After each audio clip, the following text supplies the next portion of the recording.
George Orwell, Animal Farm, Chapter 7. It was a bitter winter. The stormy weather was followed by sleet and snow, and then by a hard frost which did not break till well into February.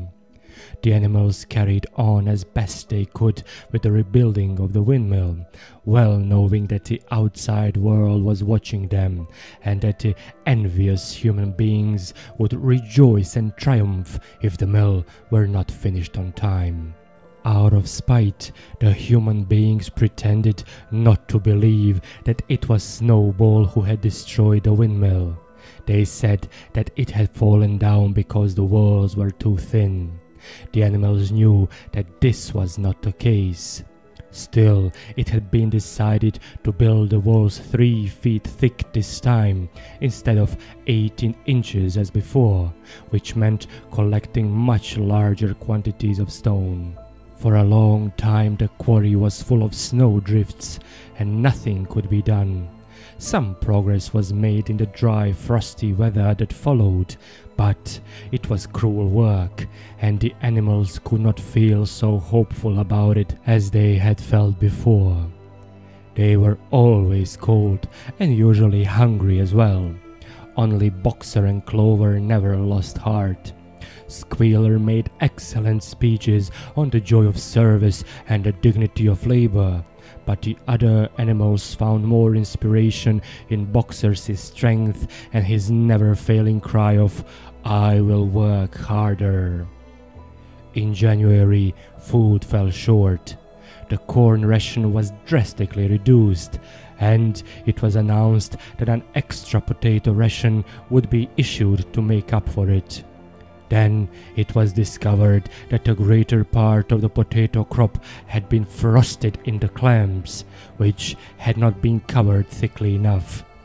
The potatoes had become soft and discolored, and only a few were edible. For days at a time the animals had nothing to eat but chaff and mangles. Starvation seemed to stare them in the face. It was vitally necessary to conceal this fact from the outside world. Emboldened by the collapse of the windmill, the human beings were inventing fresh lies about Animal Farm.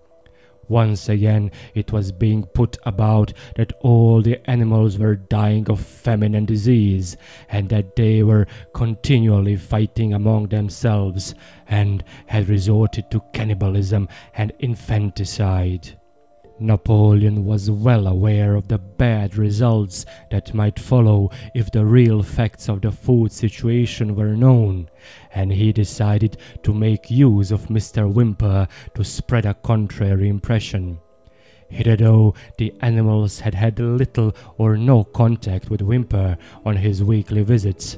Now, however, a few selected animals, mostly sheep, were instructed to remark casually in his hearing that rations had been increased. In addition, Napoleon ordered the almost empty bins in the store shed to be filled nearly to the brim with sand, which was then covered up with what remained of the grain and meal. On some suitable pretext, Whymper was led through the store shed and allowed to catch a glimpse of the bins. He was deceived and continued to report to the outside world that there was no food shortage on Animal Farm. Nevertheless, towards the end of January, it became obvious that it would be necessary to procure some more grain from somewhere. In these days, Napoleon rarely appeared in public, but spent all his time in the farmhouse, which was guarded at each door by fierce-looking dogs. When he did emerge, it was in a ceremonial manner, with an escort of 6 dogs who closely surrounded him and growled if anyone came too near. Frequently, he did not even appear on Sunday mornings, but issued his orders through one of the other pigs, usually Squealer. One Sunday morning, Squealer announced that the hens, who had just come in to lay again, must surrender their eggs. Napoleon had accepted, through Whymper, a contract for 400 eggs a week. The price of these would pay for enough grain and meal to keep the farm going till summer came on and conditions were easier. When the hens heard this, they raised a terrible outcry. They had been warned earlier that this sacrifice might be necessary, but had not believed that it would really happen. They were just getting their clutches ready for the spring sitting, and they protested that to take the eggs away now was murder. For the first time since the expulsion of Jones, there was something resembling a rebellion. Led by 3 young black Minorca pullets, the hens made a determined effort to thwart Napoleon's wishes. Their method was to fly up to the rafters and there lay their eggs, which smashed to pieces on the floor. Napoleon acted swiftly and ruthlessly. He ordered the hens' rations to be stopped and decreed that any animal giving so much as a grain of corn to a hen should be punished by death. The dogs saw to it that these orders were carried out. For 5 days the hens held out, then they capitulated and went back to their nesting boxes. 9 hens had died in the meantime. Their bodies were buried in the orchard, and it was given out that they had died of coccidiosis. Whymper heard nothing of this affair, and the eggs were duly delivered, a grocer's van driving up to the farm once a week to take them away. All this while no more had been seen of Snowball. He was rumoured to be hiding on one of the neighbouring farms, either Foxwood or Pinchfield. Napoleon was by this time on slightly better terms with the other farmers than before. It happened that there was in the yard a pile of timber, which had been stacked there 10 years earlier when a beech spinney was cleared.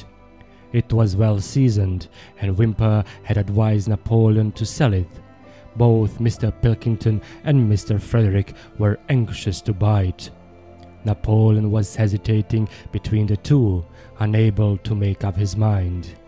It was noticed that whenever he seemed on the point of coming to an agreement with Frederick, Snowball was declared to be in hiding at Foxwood, while when he inclined toward Pilkington, Snowball was said to be at Pinchfield.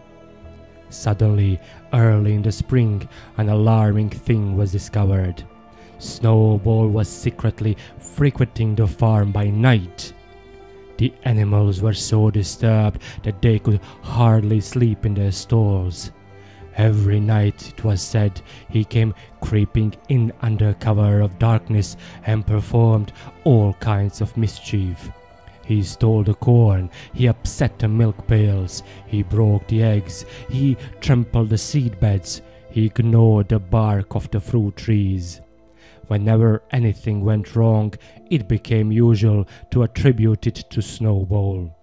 If a window was broken or a drain was blocked up, someone was certain to say that Snowball had come in the night and done it, and when the key of the store shed was lost, the whole farm was convinced that Snowball had thrown it down the well.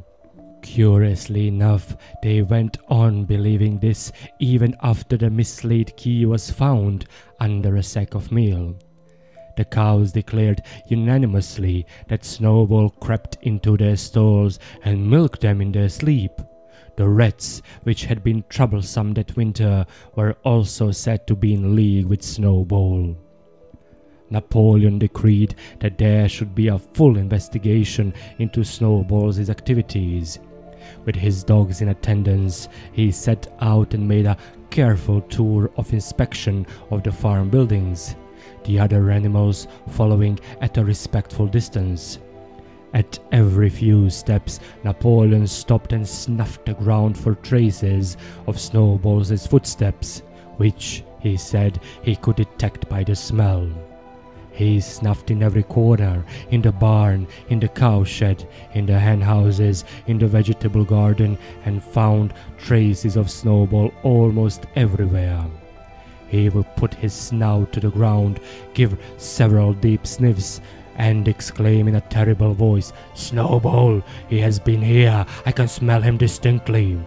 And at the word Snowball, all the dogs let out blood-curdling growls and showed their side teeth. The animals were thoroughly frightened. It seemed to them as though Snowball were some kind of invisible influence, pervading the air about them and menacing them with all kinds of dangers. In the evening, Squealer called them together and with an alarmed expression on his face told them that he had some serious news to report. "Comrades," cried Squealer, making little nervous skips, "a most terrible thing has been discovered. Snowball has sold himself to Frederick of Pinchfield Farm, who is even now plotting to attack us and take our farm away from us. Snowball is to act as his guide when the attack begins. But there is worse than that. We had thought that Snowball's rebellion was caused simply by his vanity and ambition. But we were wrong, comrades. Do you know what the real reason was? Snowball was in league with Jones from the very start. He was Jones's secret agent all the time. It has all been proved by documents which he left behind him and which we have only just discovered. To my mind, this explains a great deal, comrades. Did we not see for ourselves how he attempted, fortunately without success, to get us defeated and destroyed at the Battle of the Cowshed?" The animals were stupefied. This was a wickedness far outdoing Snowball's destruction of the windmill. But it was some minutes before they could fully take it in. They all remembered, or thought they remembered, how they had seen Snowball charging ahead of them at the Battle of the Cowshed, how he had rallied and encouraged them at every turn, and how he had not paused for an instant, even when the pellets from Jones's gun had wounded his back. At first, it was a little difficult to see how this fitted in with his being on Jones's side. Even Boxer, who seldom asked questions, was puzzled. He lay down, tucked his 4 hoofs beneath him, shut his eyes, and with a hard effort managed to formulate his thoughts. "I do not believe that," he said. "Snowball fought bravely at the Battle of the Cowshed. I saw him myself. Did we not give him Animal Hero First Class immediately afterwards? That was our mistake, comrade, for we know now, it is all written down in the secret documents that we have found, that in reality he was trying to lure us to our doom." "But he was wounded," said Boxer. "We all saw him running with blood." "That was part of the arrangement," cried Squealer. "Jones's shot only grazed him. I could show you this in his own writing, if you were able to read it. The plot was for Snowball, at a critical moment, to give the signal for flight and leave the field to the enemy. And he very nearly succeeded. I will even say, comrades, he would have succeeded if it had not been for our heroic leader, Comrade Napoleon. Do you remember how, just at the moment when Jones and his men had got inside the yard, Snowball suddenly turned and fled, and how many animals followed him?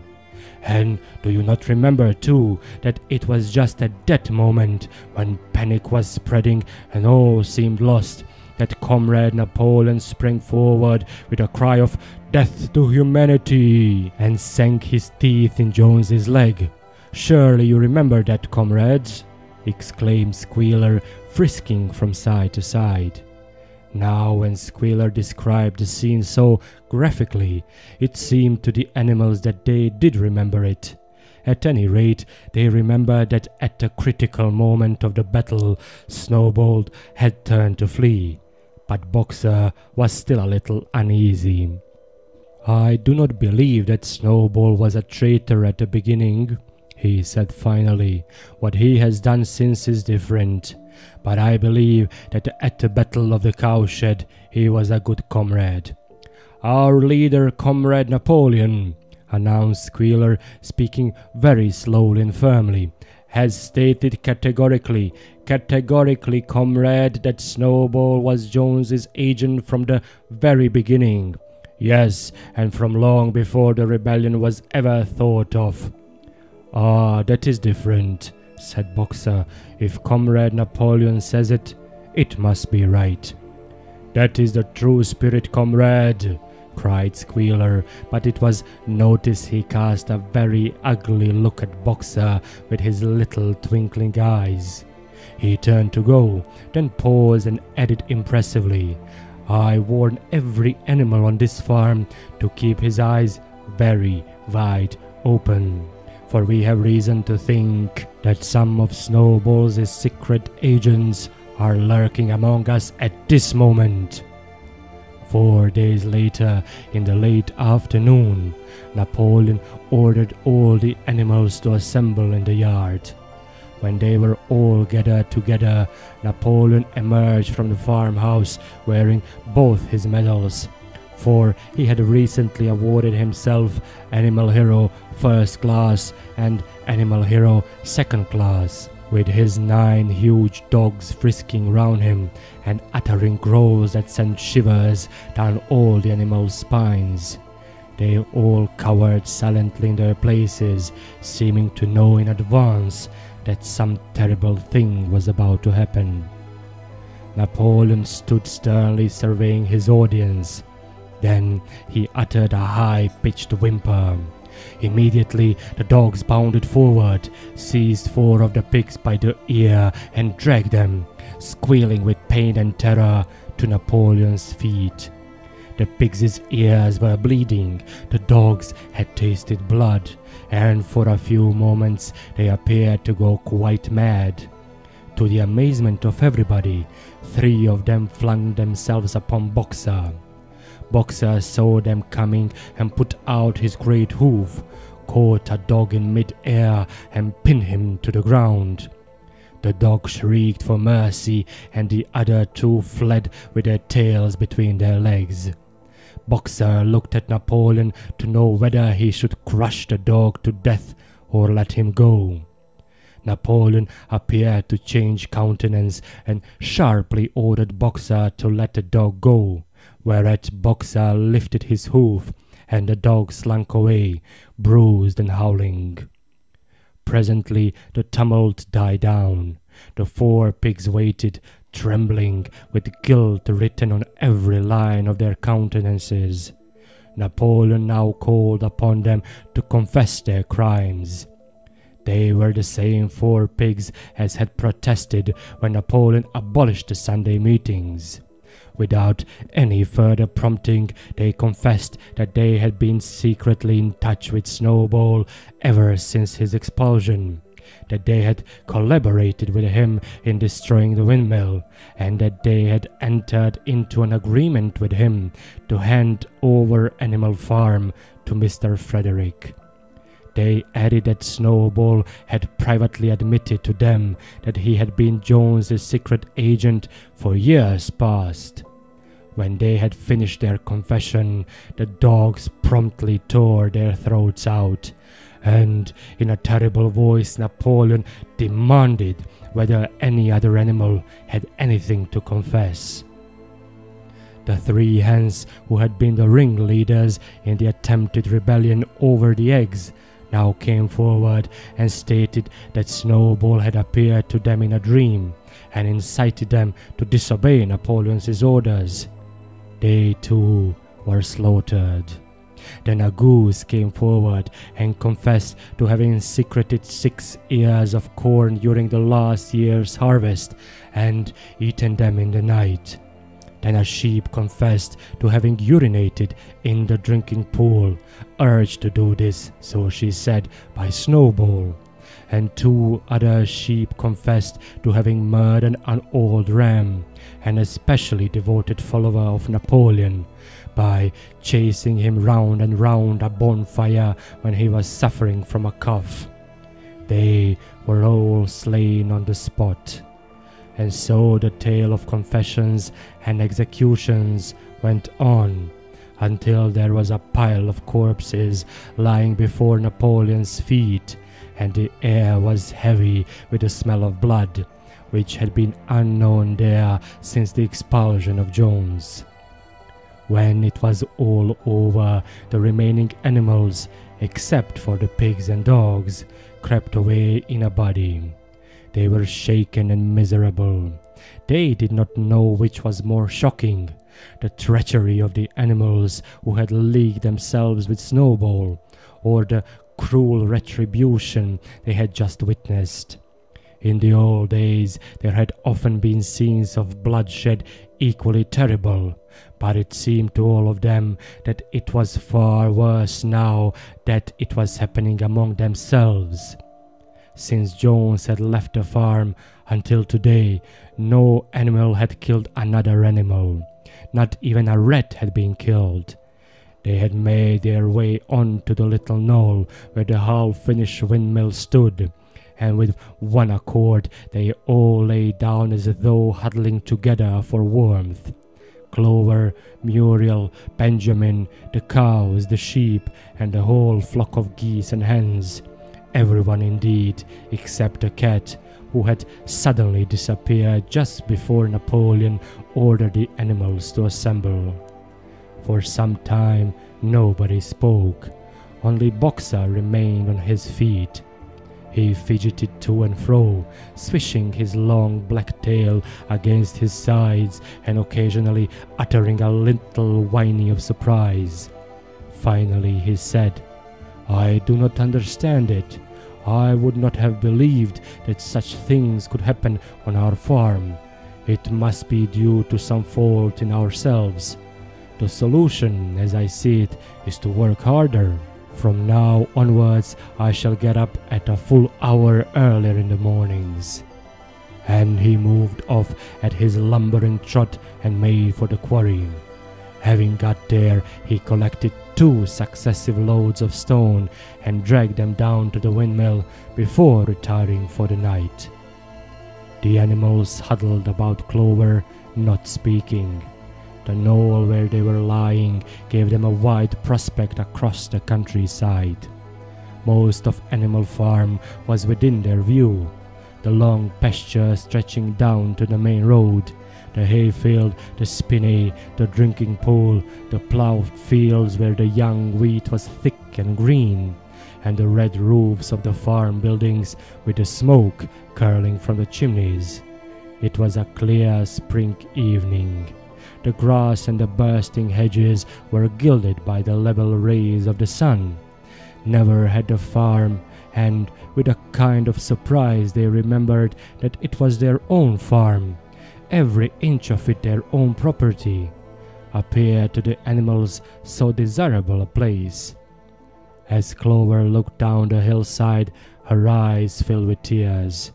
If she could have spoken her thoughts, it would have been to say that this was not what they had aimed at when they had set themselves years ago to work for the overthrow of the human race.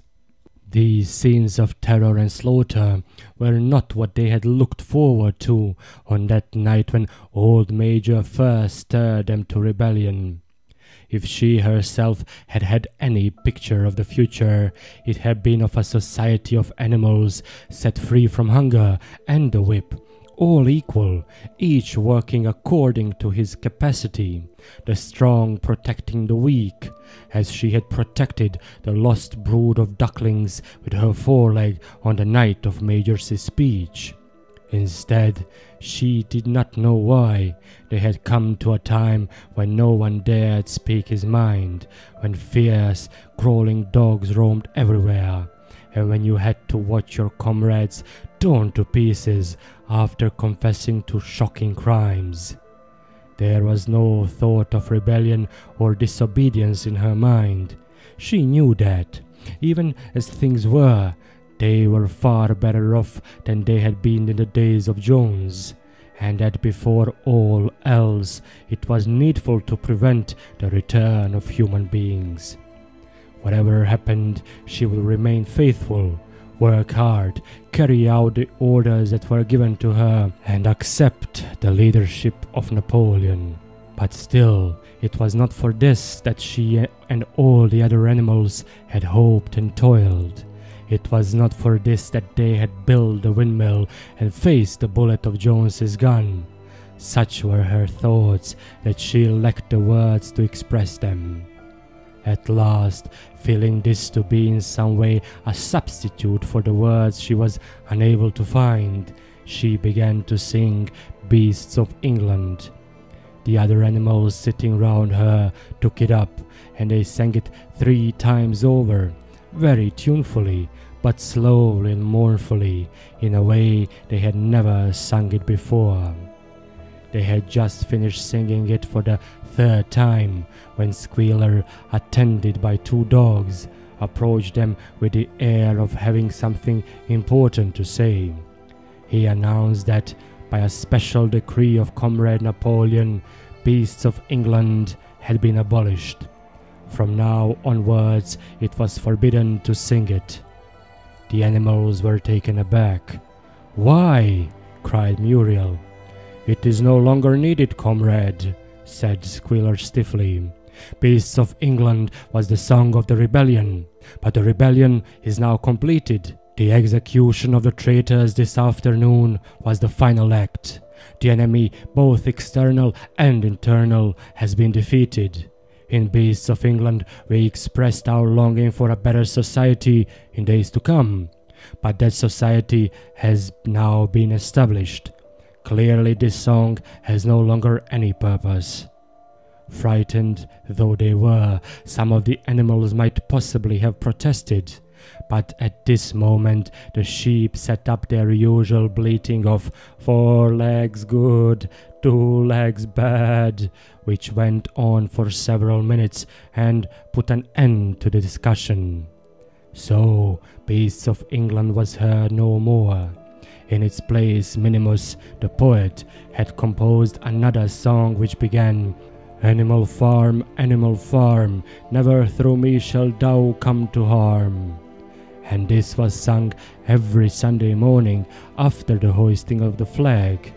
But somehow neither the words nor the tune ever seemed to the animals to come up to Beasts of England.